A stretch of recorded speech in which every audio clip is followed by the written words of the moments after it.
delikado.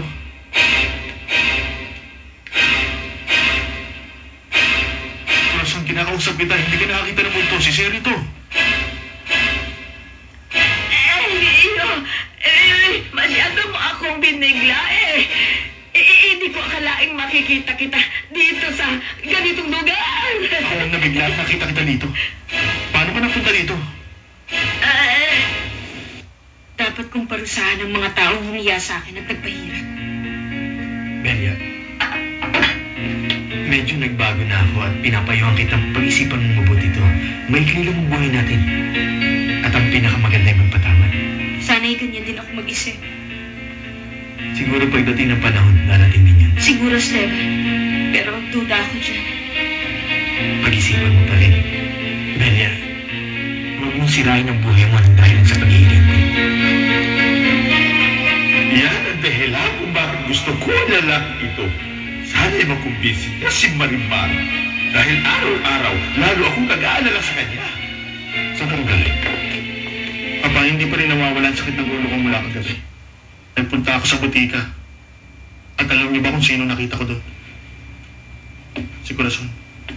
At anong ginagawa ng babaeng dito? Ang sabi niya, pinasok siya ng trabaho ng pamangkin niya sa bahay ni San Ines. Aba, kung gano'n, ang kailangan na lang ay dumating si Angelica nang sa gano'n ay makumpleto na tayo dito sa Valle Encantado. Papa, may sasabihin ako sa'yo. Tama na ang sayo mo, pwede ba? Papa, mahirap para sa akin na sabihin ito sa'yo. Pero kailangan mo rin malaman. Nalaglagan dinadala ni Angelica.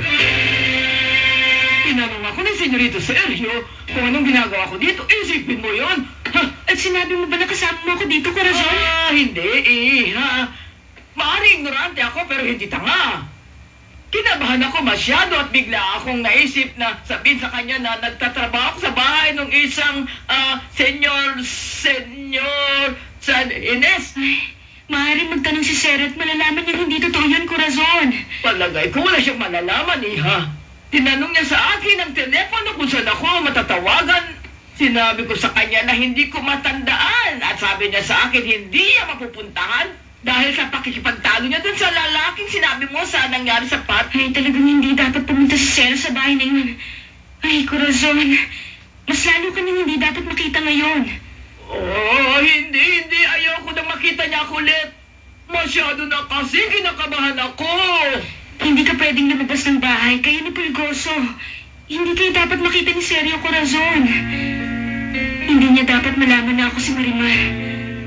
Kailangan mo nang maganap ang paghiganti ko. Hindi